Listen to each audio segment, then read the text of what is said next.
Осы 3 ай бұрын осы фермаға келіп, осы ауыл шаруашылығына келіп, мен мал басын көбейтем, малмен айналысам деп Алматыдан ауылға келген болатынмын. Енді біз 3 ай бұрын бастап кеттік. Instagram, TikToктан көріп жатқан жандар болатын болса, біз YouTube арнамызды аштық.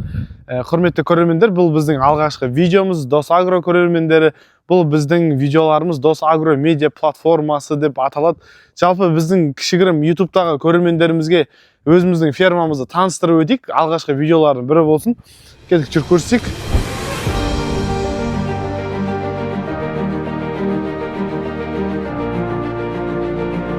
Мынау біздің фермамыз. Құдай қаласа бұл фермаға Алла бұйыртса өзіміздің сиырларымызды да, бұқаларымызды да жинаймыз. Не бар, не жоқ үшін көрсете беремін. Мына жерде біздің малшы жататын үй. Бұл жерден кішігірім бай сырттан көрсете салайық десек есік жабық екен. Бұл жерде екі бөлінген, екі ар жақта жылқыш жатса, мына жақта жаңағыдай малшы жатады. Яғни сиыр қарайтын кез келген малшы келіп өзіне условия жасалынған, ішінде ваннасы бар, туалеті бар, теплый пол, бала-шағасымен келіп тұрады, продукты бізден. Үшін келіп бүкіл жағдай жасалынған, интернет, Wi-Fi, жылы су, газ, свет бәрі кірілген. Енді үйге Құдай қаласа енді алдағы біздің болашақта жоспарда осы малшыларымыздың толық жағдайларын жасаймыз деген ниеттеміз. Мына жерде біздің жылқышы жататын орын, жылқышы енді бізде асыл тұқымды жылқыларымыз бар. Сол жаққа осы жерде адамдар жатады. Пока жылқышы ана жақта жатады, өткен малшы жоқ бізде. Ішке қарай кірейік. Кірген кезде міне бұл екі комнатадан тұрады, теплый пол, жып-жылы. Мына жерде біздің сауын аппаратымыз. Өткенде бастапқы бір 10 сиырға осы екеулік сауын аппараты жетеді деп осы аппаратты алғанбыз. 340 мың теңгеге, 330 мың теңге, 9 мың теңге жаңа шлангысын ұзарту болып есептелді. Біз енді ары қарай сиыр қорамызды көрсетейік. Жаңадан соғылып жатқан сиыр қорамыз. Бұл біздің сиыр қорамыз 13-ке 24 размері. Бұл жақта енді жоба бойынша 40 сиырдай сият. 40 сиырды, асыл тұқымды сиырларды кіргіземіз. Бұлай қарай 13, бұлай қарай 24 метр. Енді қазір таңда тек қана астаулар ғана тұр. Асты бұл жердің әлі құм толық жасалынбаған. Енді мына жақтарды дұрыстап жасайтын боламыз. Ар жақтарды енді терезе қоямыз. Вытяжка жаңағыдай ары қарай ауа шығып кету үшін. Енді өздеріңіз білесіздер, сиырларға ыстық болмайды. Сол себепті енді ауа кішігірім кіріп шығу үшін циркуляциясын дұрыстап жасауымыз керек.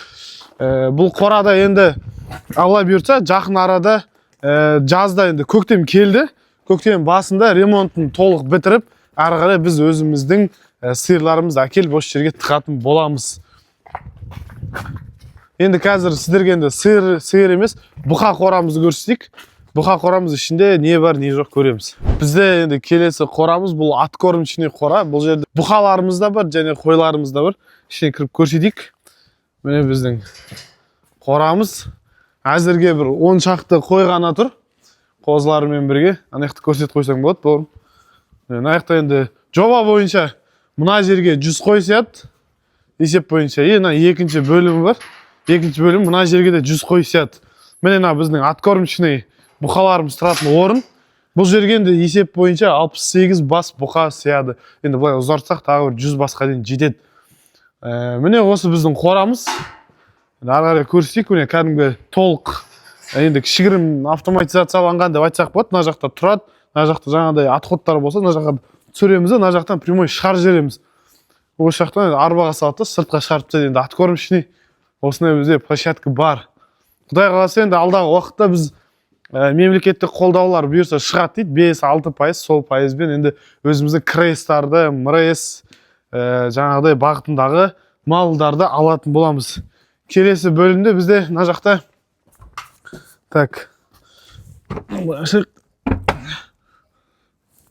братишка, ашылмыз міне. Ар жақта есігіміз жабық болып қалды. Мына жерде енді бізде жылқыларымыз тұрады. Бұл енді асыл тұқымды жылқыларға арналған, яғни көкпар жылқыларға арналған орын. Бұл жерде енді сынау енді көктемде күн жылыған кезде осы жерлерде тұрады. Біздің жылқылар енді астаулары бар. Астын енді дұрыстау керек. Өзіміздің жылқылар қасып сапты. Мына жерде енді асыл тұқымды жылқыларымыздың қорасы деп айтсақ болады. Енді конюшня орысша айтқанда көрсетейік бұл жерде де. Енді біздің қорамыз 4 түлік малға сай қора деп айтсақ болады. Бұл жерде енді түйеден басқа бүкіл бар. Енді жаңа біздің жылқыларымыз көкпарға кетіп қалды. Міне 1 орын, 2 орын, 3 орын, 4 орынға арналған біздің жылқыларымызға арналған орын. Мында енді легенда деген секілді әрқайсының аттарымен тұрады. Мына жақта енді так, мына жақта жабдықтары тұрады. Жылқылардың жаңа ер тоқымы, ер тұрман дейді кейбір жерлерде. Жаңағы тізгін тартпалары бәрі осы жерде тұрады. Енді бұл жердің үстінде мына жерде шөп қора бар бізде. Бұның үстіне шөп енді 3000 тюк, 4000 тюктай шөп сияды мына төбесіне. Осы жерде шөбімізді ұстаймыз, енді жоңышқаларды. Енді ары қарай тағы бізде жоңышқа сақтайтын орын бар. Міне қарама-қарсы бетте тұрған біздің тағы шөп жемханамыз деп айтсақ болады. Шөп пен жем тұратын орын.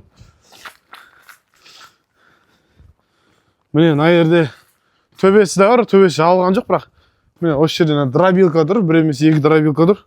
Мына жерде өзіміздің жаңа шөптерімізді сақтаймыз. Міне осы біздің кішігірім қорамыз осындай. Құдай қаласа енді алдағы уақытта көктемнің уақытысында, енді алдағы уақытта көктем келе жатыр. Осы көктем келе жатқанға байланысты мемлекеттік бірнеше қолдаулар біздің тараптан, мемлекеттік тараптан шығып жатыр. Енді біздің тараптан оларды алу, осы мал шаруашылығымен айналысу. Құдай қаласа енді біздің негізгі бағыт бұл сүт бағыты.